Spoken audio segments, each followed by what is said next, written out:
Me llamo Valeria.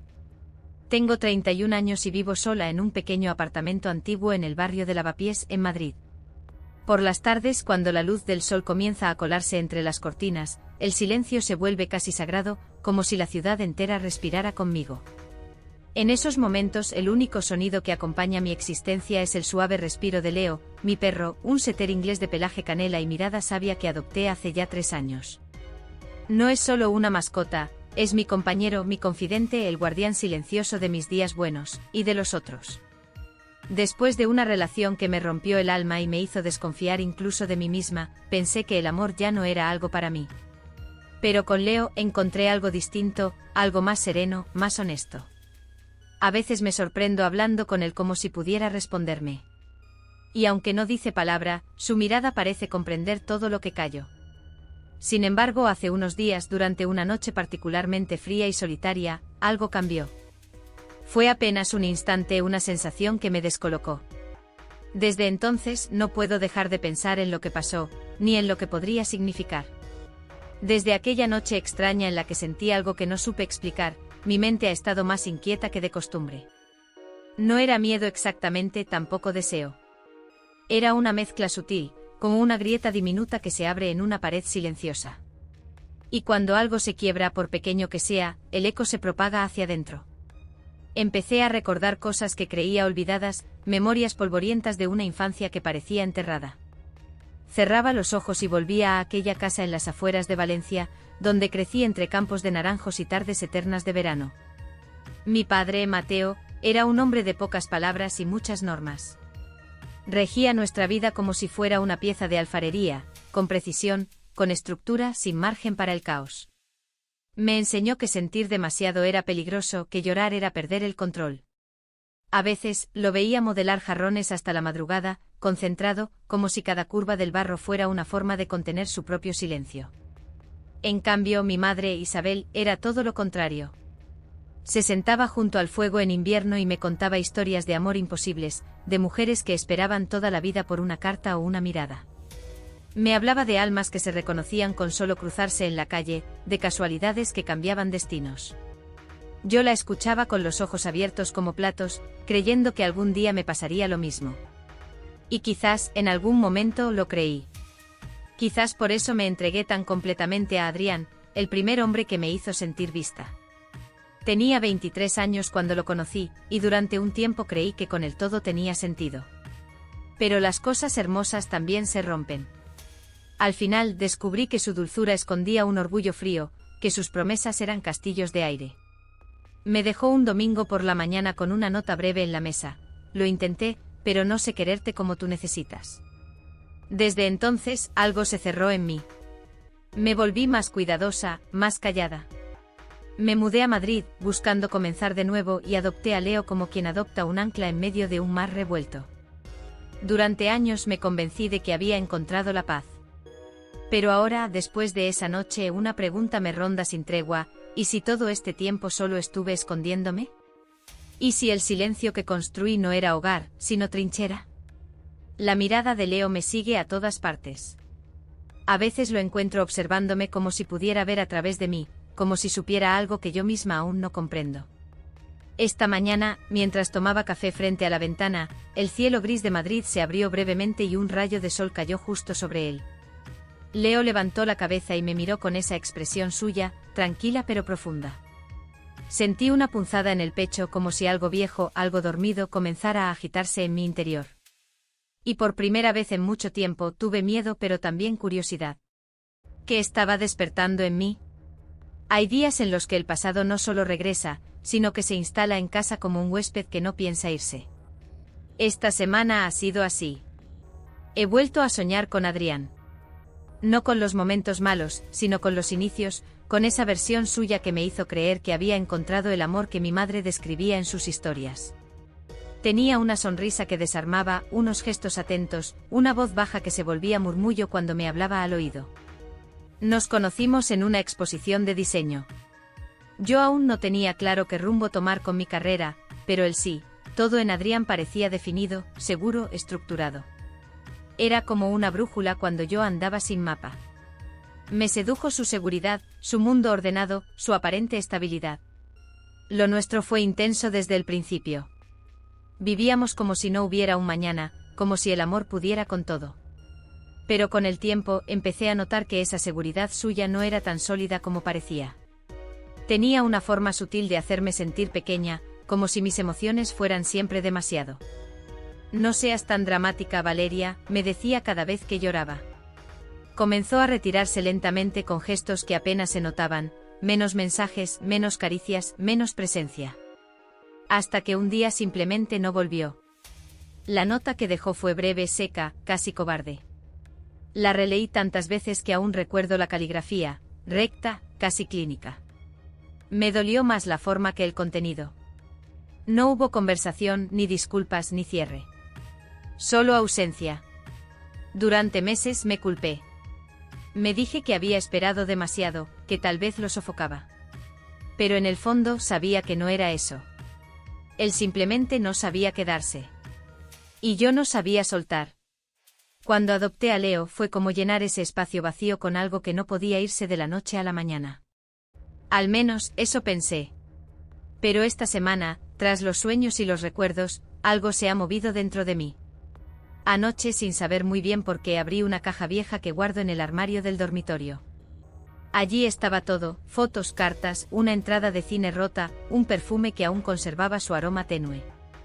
Y entre esas cosas encontré una nota escrita por mí nunca enviada. Era una carta que le había escrito a Adrián semanas después de que se fuera. En ella no había reproches, solo preguntas sin respuesta. La leí en voz alta con Leo acostado a mis pies y me escuché temblar. Las palabras que salían de mi boca ya no eran mías. Eran las de una mujer herida que aún no entendía su dolor. Cuando terminé, Leo se levantó, apoyó su cabeza en mi rodilla, y me miró con esos ojos suyos llenos de paciencia. Fue entonces cuando supe que era hora de hacer algo que había evitado por mucho tiempo, mirar hacia adentro de verdad. Y esta vez, sin esconderme. Adoptar a Leo no fue una decisión premeditada. Fue uno de esos impulsos que parecen surgir desde un rincón olvidado del alma, como si el cuerpo actuara por cuenta propia, sin pedirle permiso a la razón. Recuerdo con claridad esa tarde gris en la que lo vi por primera vez. Había pasado por el refugio por pura casualidad, o eso pensé. Entré buscando quizás una distracción, una excusa para no volver a casa y enfrentar, una vez más, el eco vacío de mi apartamento. Y allí estaba él, en la última jaula, mirando con calma mientras los demás perros saltaban, ladraban, pedían atención. Leo no hacía nada de eso. Solo me miraba, tranquilo, como si ya supiera que yo era la suya. No necesité más. Cuando el voluntario del refugio me preguntó si quería conocerlo mejor, solo asentí.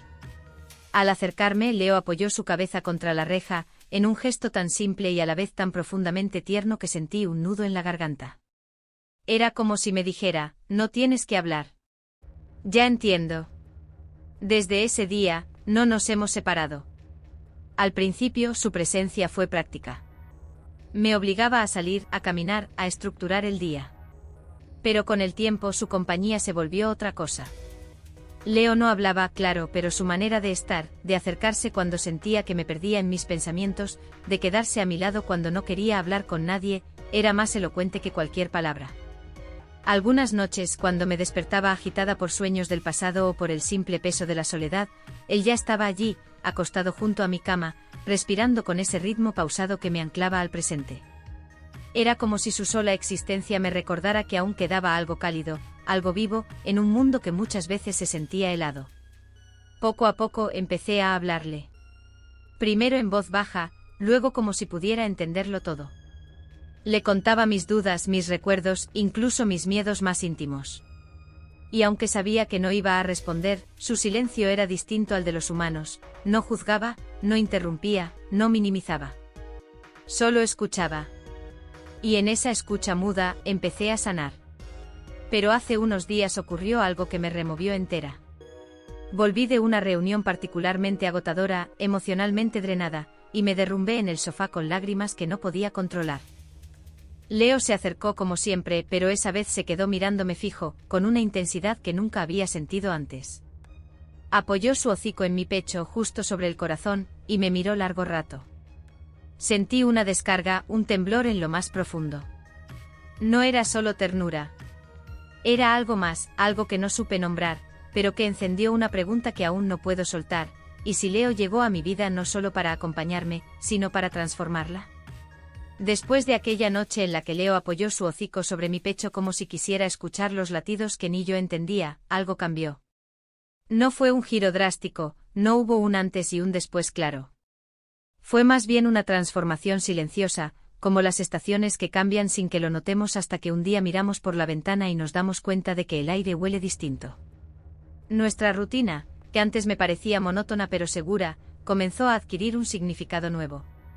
Cada mañana, cuando Leo se sentaba a mi lado mientras tomaba café y revisaba mis correos, yo sentía una calma que no venía del mundo exterior, sino de dentro de mí. No era felicidad en el sentido tradicional. Era otra cosa. Una suerte de plenitud discreta, una paz que, aunque frágil, me sostenía. Caminábamos por el retiro como siempre, pero ahora notaba detalles que antes me eran invisibles: las hojas que crujían bajo sus patas, las sombras que el sol proyectaba a través de los árboles, la forma en que su pelaje brillaba con la luz de la mañana. Incluso mi trabajo comenzó a transformarse. Antes me costaba concentrarme, ahora, cuando me sentaba frente al ordenador, mis ideas fluían con una soltura que hacía tiempo no sentía. Mis diseños se volvieron más orgánicos, más cálidos, como si de algún modo Leo se hubiera filtrado en ellos. A veces lo encontraba sentado frente al ventanal, observando el cielo, y me preguntaba en qué pensaría, si es que pensaba. En esos instantes, no podía evitar sentir que había una conexión entre nosotros que escapaba a lo racional. No era algo que pudiera explicar, pero estaba ahí, viva, constante, suave como un susurro. Una tarde cualquiera, mientras organizaba unas carpetas en la estantería del salón, encontré un cuaderno viejo que usaba para escribir pensamientos sueltos, frases, ideas para proyectos. Lo abrí por curiosidad y me encontré con una página escrita a mano, sin fecha. Decía: no sé si estoy sola o si me he acostumbrado tanto al silencio que ya no lo distingo de la paz. Me detuve. Esa frase olvidada me sacudió. Me di cuenta de que, aunque Leo me había dado estabilidad, seguía habitando una especie de pausa prolongada. Como si toda mi vida hubiera sido un paréntesis tras la herida con Adrián, y yo aún no me hubiese atrevido a escribir lo que venía después. Esa noche, mientras acariciaba a Leo sobre el sofá, me hice una pregunta que me incomodó más de lo que esperaba: ¿y si estaba proyectando en él todo lo que no me atrevo a enfrentar en mí misma? Él levantó la cabeza y me miró con esa expresión suya que parece lejana y próxima al mismo tiempo. Me sentí vulnerable, como si acabara de abrir una puerta que había mantenido cerrada por años. Y lo supe, lo estaba a punto de cambiar, de manera inevitable. Esa noche la lluvia comenzó a caer con una intensidad que no veía desde hacía meses. Las gotas golpeaban los cristales como si quisieran entrar, como si el cielo quisiera decirme algo que yo no estaba lista para escuchar. Cerré el portátil más temprano de lo habitual, incapaz de concentrarme. Había algo en el aire, algo eléctrico inquietante, que me ponía nerviosa sin razón aparente. Leo, que siempre se mostraba tranquilo, caminaba de un lado a otro, moviendo las orejas, atento a los truenos lejanos. Yo me senté en el sofá, envuelta en una manta, con una copa de vino en la mano, intentando acallar el temblor sutil que recorría mi cuerpo. Miré a Leo, que ahora me observaba desde el pasillo, inmóvil. «Ven», le dije en voz baja, y vino. Se acomodó a mi lado como tantas otras veces, pero esta vez algo se sentía distinto. Su calor era más intenso, su cercanía más presente. Puse mi mano sobre su lomo y cerré los ojos. El sonido de la tormenta afuera se mezclaba con mi respiración, y por un instante sentí que el tiempo se detenía. No era tristeza lo que sentía. Tampoco alegría. Era otra cosa, una mezcla de vacío y deseo de llenar ese vacío con algo verdadero, algo que no supiera a mentira ni a pasado. Leo apoyó su cabeza en mis piernas. Le acaricié lentamente, como si el movimiento de mi mano pudiera ordenar lo que sentía por dentro. No buscaba respuestas, solo consuelo. Pero entonces lo miré. Su mirada era tan fija, tan profunda, que por un momento me sentí completamente desnuda frente a él. No físicamente, sino emocionalmente. Como si viera todas mis heridas sin que yo necesitara contarlas. Y eso me asustó. Sentí una punzada de culpa, no sé por qué. Tal vez porque me di cuenta de que había puesto en Leo no solo mi cariño, sino mi necesidad más honda de ser comprendida, aceptada, incluso amada. Era justo. Era sano. Me levanté de golpe como si la distancia física pudiera protegerme de esa verdad que comenzaba a formarse en mi interior. Leo me siguió con la mirada, pero no se movió. Me refugié en la cocina fingiendo tener sed, pero en realidad huía. Me quedé allí con las luces apagadas, escuchando la tormenta y mi propio corazón. Y por primera vez en mucho tiempo, lloré sin contenerme. No por Adrián, no por mi soledad. Lloré por mí. Por todo lo que había enterrado. Por todo lo que no sabía cómo nombrar. Al volver al salón, Leo seguía allí, esperándome. Me senté a su lado y sin mirarlo susurré, no sé qué me está pasando, pero ya no puedo fingir que no pasa nada. Afuera, un rayo iluminó el cielo. Y adentro en mi pecho, algo también empezaba a encenderse. Desde aquella noche de tormenta, algo en mí no volvió a ser igual. No fue un cambio visible, no me transformé de pronto en otra persona, pero sí comencé a mirar mi vida con una claridad distinta, como si por fin hubiera abierto los ojos después de mucho tiempo en penumbra.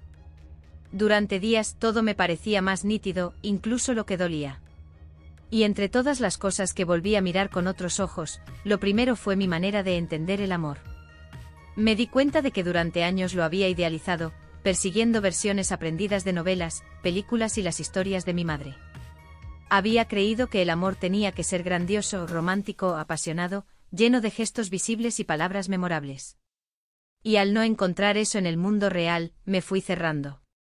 Me protegí tanto que ya no dejaba entrar ni lo bueno. Pero con Leo fue distinto. No hubo promesas ni grandes escenas, solo presencia constante. Una lealtad silenciosa. Una calma que no exigía nada. Empecé a preguntarme si no era eso, en el fondo, lo que realmente había buscado siempre. No un amor que ardiera rápido y se apagara con la misma velocidad, sino uno que resistiera, que se quedara incluso cuando yo misma me quería ir. Las caminatas con Leo empezaron a tener otro ritmo. Ya no eran rutina, eran ritual. Le hablaba más no como a un perro, sino como a alguien que conoce mis sombras y aún así decide quedarse. A veces sentada frente a él sentía un nudo en la garganta. No por tristeza sino por gratitud. Porque sin decir nada, me había mostrado una forma de afecto que nunca antes había conocido, un amor sin condiciones, sin expectativas, sin preguntas. Sin embargo, esa revelación también trajo consigo un vértigo sutil. ¿Era posible que hubiese volcado en Leo todas mis necesidades emocionales? Estaba construyendo una especie de refugio emocional tan seguro que ya no quería salir al mundo real. Una noche, mientras observaba cómo dormía a mis pies, me invadió una angustia inesperada. Pensé en su edad, en el tiempo que llevábamos juntos, y en lo inevitable, que un día él no estaría. Y entonces me aterrorizó la idea de volver a quedarme sola. Me pregunté si alguna vez podría volver a confiar en una persona de carne y hueso. Si sería capaz de abrirme otra vez con todo lo que eso implicaba. Esa noche no dormí. Me quedé en el suelo junto a Leo, acariciándole el cuello, sintiendo su respiración pausada. Y en ese silencio una idea me golpeó con fuerza. Quizás había llegado el momento de mirar más allá del refugio que habíamos construido juntos. No para dejarlo, sino para encontrar una manera de vivir sin temer tanto al mundo. Pero justo cuando me lo empecé a plantear en serio, algo ocurrió al día siguiente que puso todo en duda. Un sobre. Sin remitente. En mi buzón. Una letra conocida. Un pasado que regresaba sin aviso. El sobre estaba allí esperándome en el buzón, sencillo y blanco sin marcas visibles, como si quisiera pasar desapercibido entre facturas y publicidad. Pero su peso era distinto. No por lo físico sino por lo que despertó en mí apenas lo vi. Lo reconocí al instante. La caligrafía recta, casi rígida. Adrián. Mi primer impulso fue dejarlo sobre la mesa y no tocarlo. Quería fingir que no existía, que no tenía ningún poder sobre mí. Pero no pude. Mis manos lo abrieron con torpeza, como si temieran encontrar algo que pudiera desarmar todo lo que había construido desde su ausencia. Y de algún modo, eso fue exactamente lo que pasó. La carta era breve. 3 párrafos. Decía que me había visto en una entrevista reciente sobre diseño en una revista online, que le alegraba saber que había seguido adelante con mis proyectos. Que a veces pensaba en mí, y que había comprendido, demasiado tarde, lo que realmente significaba estar con alguien que te ama de verdad. No pedía volver. No intentaba reabrir nada concreto. Pero sus palabras eran lo suficientemente ambiguas como para dejar una puerta entreabierta. Me senté en el suelo con la espalda contra la pared, la carta sobre las rodillas, y sentí como mi pecho se llenaba de algo que no sabía identificar. No era dolor. Tampoco alivio. Era una especie de melancolía antigua, una memoria del cuerpo. Como si mi corazón recordara lo que era esperar. Y temer. Leo se acercó en silencio como siempre hace cuando percibe que algo se rompe dentro de mí. Apoyó su cabeza en mi hombro y yo cerré los ojos. Por un momento deseé no haber abierto ese sobre. No por lo que decía, sino por lo que removía. ¿Y si aún quedaba algo dentro de mí que no había sanado del todo? ¿Y si mi vida tranquila con Leo había sido también una forma de escapar del riesgo de volver a confiar? La carta de Adrián no tenía la fuerza de un huracán, pero era como una brisa que entra por una ventana mal cerrada, poco a poco te enfría por dentro. Esa noche no quise hablar con nadie. Ni con Leo. Ni conmigo. Me limité a existir. A respirar. A tratar de entender si esa carta era una tentación del pasado o una señal del presente. Durante horas me debatí entre responder o romperla. Entre mirar hacia atrás o seguir adelante. Pero al final, mientras Leo dormía profundamente a mis pies, comprendí algo que me dolió aceptar. La herida que creía cerrada aún sangraba, silenciosa, debajo de las capas de rutina, éxito y compañía. Y que antes de tomar cualquier decisión, tenía que enfrentarme a esa verdad incómoda. No por Adrián. Ni siquiera por Leo. Por mí. Porque solo cuando se mira de frente al dolor es que se puede decidir con el alma libre. Esa madrugada, encendí la lámpara y volví a leer la carta. Esta vez sin miedo. La tarde caía sobre Madrid como una caricia dorada, suave y melancólica. Me senté junto a la ventana con Leo a mi lado, sus ojos cerrados, su respiración tranquila. En mis manos, la carta de Adrián ya no tenía el peso de antes. La había leído, comprendido y finalmente soltado. No necesitaba más respuestas. No buscaba revancha ni reconciliación. Solo verdad. Y la verdad era que yo ya no era aquella mujer que esperaba amor en los márgenes de una promesa rota. Leo, con su lealtad silenciosa, me había enseñado que el afecto más profundo no hace ruido, no exige, no hiere. Me había acompañado a través de mi sombra y me devolvió, sin saberlo, a la luz. No respondí la carta. En lugar de eso, respondí a mí misma. Caminé por el Retiro al día siguiente con el corazón sereno, sin la urgencia de huir ni de explicar. A veces la mayor victoria es aprender a quedarse. En uno mismo. En la vida. En la paz. Comprendí al fin, que la traición te rompe, pero la lealtad, aunque venga de las formas más inesperadas, es lo que te vuelve a construir. Porque no siempre se trata de volver a amar, a veces se trata de volver a vivir.